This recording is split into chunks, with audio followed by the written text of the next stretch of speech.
Hi Virgo, welcome back to the Astrology 33 channel. This is your October 2023 tarot reading. Thanks to those of you who like, viewed, shared, and subscribed to the channel. I appreciate all of that.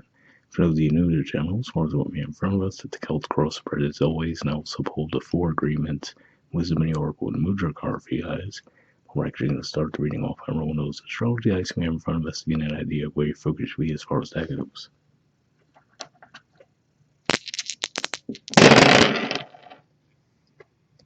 Alright, well, we have 2, and second house energy for you guys is Libra, and of course the first few weeks of October will be in the Libra season. We'll have a new moon eclipse in Libra.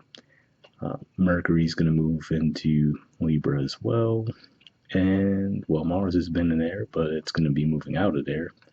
But yeah, so definitely a lot of energy going on in your second house, and second house in general points to possession, self-worth, and finances. All right, we have Cancer, so astrologically speaking, not really anything going on there, but for you guys, Cancer energy is your 11th house of friendships, groups, hopes, and wishes.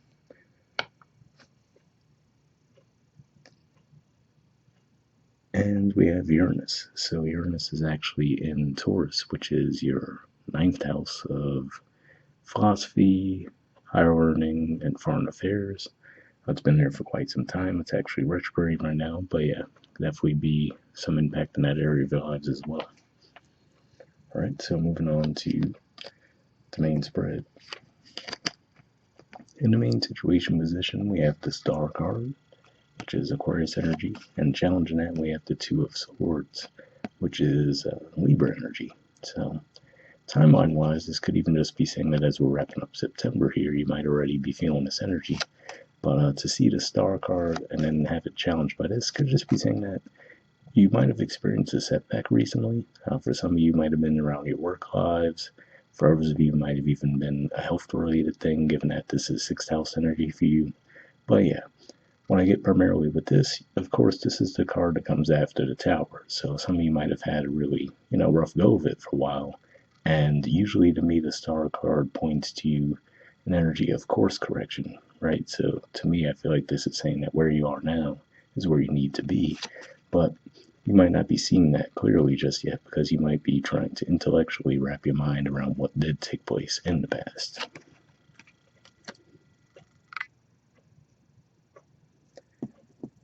All right, in the foundation position, we have the Page of Swords. So whatever the situation is, it might have you feeling like you're a little bit more unsure of yourselves in general too. So now if there's, for example, something you need to communicate where maybe in the past you were confident around doing so, now you might be a little bit more hesitant, right? And that could be just the fact that we've had Mercury retrograde taking place in your sign. So that could have been what's been causing that energy to spike for you guys. But if that's the case, I mean, when we physically get into October, Mercury will already be out of its shadow period, so you should be in the clear there. All right, in the past position, we have the 9 of Swords. So yeah, this is definitely an indicator that something's really been heavily on your mind. Now, Gemini energy here points to your career and social status, so this could be another indicator, like I was saying, that it could be more of a work-related thing for a lot of you. But either way, it could just be saying that you might have found yourselves in a repetitive cycle where you're just caught in your minds, not necessarily finding conclusions to things you were hoping to resolve. All right, in the present position, we have the Knight of Wands. So this is Sagittarius energy here. So this could just be saying that the key to get things moving again might be to get out and travel, right?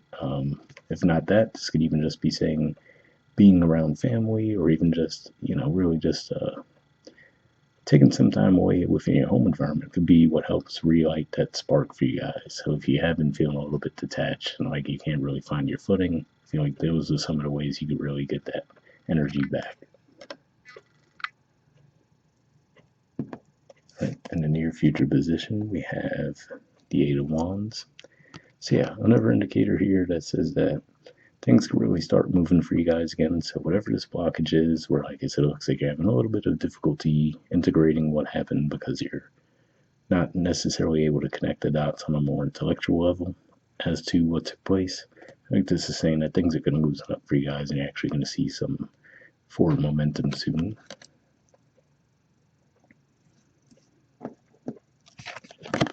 Alright, the position of your influence in the situation, we have the Emperor.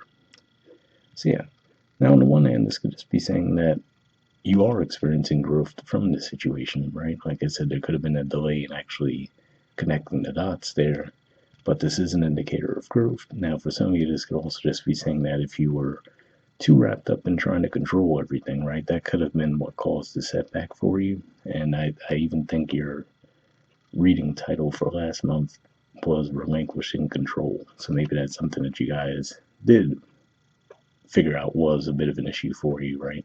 And maybe in the process of letting that go, now you're just feeling like, okay, trying to find your footing again, basically, right? Like, okay, I released that thing. I realized it was getting in my way at times, but now what next? And if that's the case, given that this is Aries energy here, we're going to have Aries, an Aries full moon right toward the end of September. This could just be saying that could help, but helps you guys hit the reset button essentially toward the end of the month. Right. In the environment position, we have the moon. So yeah, speaking of that full moon in Aries, right, that could be one significant cycle for you guys. Then in the middle of October, we're going to have the new moon eclipse in Libra, which is your second house of finances, which we also saw come up in the dice. And then toward the end of the month, there's actually going to be a full moon eclipse in Taurus, which is your ninth house, which we also saw pop up with the Uranus energy anyway. So could just be saying that the lunar cycles are going to be significant this month. They're hoping you guys see things from a different perspective and actually get forward movement.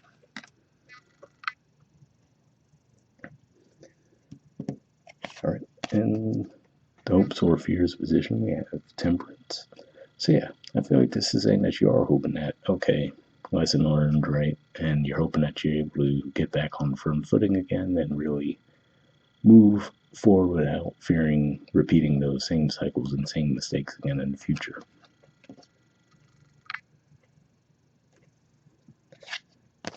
All right, and in the outcome position, we have the Ten of Wands. So yeah, if this was some kind of setback, just be on the lookout and be mindful of potentially trying to take on too much now, right? Like, okay, I feel like I fell behind here and whatever the situation was, so now I'm gonna play catch up, basically, right? So let's integrate work with health, because like I said, for some of you could be a health thing, some of you could be a work thing. So let's say that you had this big project you were working on and really were working hard and kind of burned yourself out, right? So maybe you got sick for a bit, you were out of commission for a few days, and now you're like, okay, I feel my vitality back, and now you go right back into that mode again of overdoing it, right? And it's like, okay, we'll just be on the lookout for that, because then you can end up right back at square one again, right? And it could just be a repetitive cycle that you'd want to avoid. Moving on to your Four Agreements card, we have be impeccable with your word, and it says realize the power of your word. Okay. It says your word is the power that you have to create. It is a gift that comes directly from God. So yeah, interesting message to come up there, because like we said, you guys pretty much just had that Mercury retrograde energy in your sign. Technically at the time I'm recording this, it's still in post shadow. But yeah, it could just be pointing to if you had some difficulty there with realizing the impact of words and how you're probably picking up on that.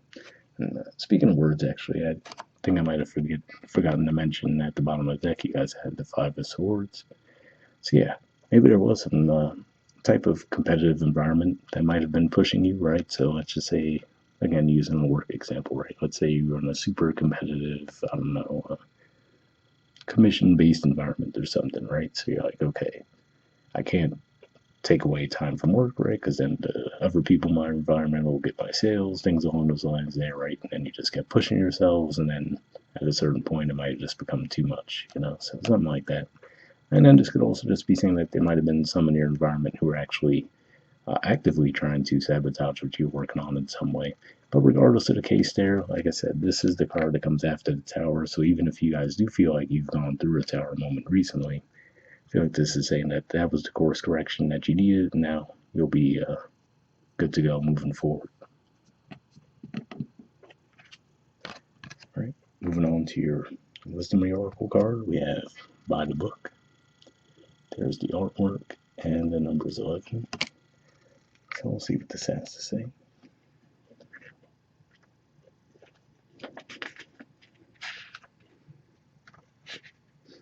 All right, essential meanings. It says abiding by social rules, conformity, respecting cultural or family customs, universal laws. The Oracle's message. The universe works within a structure of divine laws and principles that provides a framework for human experience and evolution. The law of abundance, the law of prayer, the law of karma, the law of attraction, the law of thought, the law of compensation, and the law of nature. Only a few that are known. These principles create perfect order and operate with a kind of precision beyond human understanding. Even revolution has its place in universal law. Human beings, in turn, have their own laws and customs that vary from culture to culture and family to family. Laws keep social order and govern behavior, reflecting an instinctive understanding that harmony is important. This is a time to learn these laws and conform to them, rather than being the rebel and flouting them. When this card appears, submit to structure and follow the rules, even if they seem to make no sense. Release resistance, for universal laws will correct any disharmony. Open your eyes to those universal laws, and it will be easier to go by the book at this time. So an interesting message there, because reading through that, for some of you, that might have been energy you were expressing, that Five of Swords energy, right? Where maybe if there were certain structures in place that were frustrating you, you might have actually tried to circumvent them in some way, and that could have caused some issues there. Still seems a little less likely, but hopefully that resonated with at least a couple of you. The relationship message says getting along with others entails understanding and respecting who they have become as a result of their environment, culture, and experience. Find a middle ground that allows the relationship to flourish while honoring the individuality of the other person. Play things by the book instead of trying to break the rules or pressure others to conform to the way you want to do them. Your connection will deepen as a result. So definitely a positive message there. Again, this felt like primarily like a work, career-related thing, but hopefully that resonated for some of you looking for guidance with a relationship aspect of things. And the prosperity message says, at this time, you can expect a return on your investment. Whatever you have pursued, be it a dream you've long cherished, a skill you've cultivated, or a service you're called to, will come to you if you are willing to go by the book. You don't need to reinvent the wheel to be successful. Follow in the footsteps of those who have already achieved the thing you're striving for. You can learn a lot by observing the structures that are already working. Your creative projects and commitment to prosperity are in alignment with the needs of the world, but impatience may tempt you to cut corners to get there more quickly. Stick with what you know works, and you will attract abundance. So interesting message there when it mentioned cutting corners, because you guys seem like you'd be one of the least likely signs to do something like that. But like I said, if you do feel like you had some kind of a setback, which I do see that's definitely potentially what took place for some of you. Now, like I was saying, you got to watch out for the potential to try to play catch up, right? And then maybe that would lead you to potentially pull off some shortcuts there, which could backfire. So hopefully that resonated. Lastly, we have a Mudra. This is your Mudra here. It's the Ajna Chakra Mudra. The keyword for it is clarity.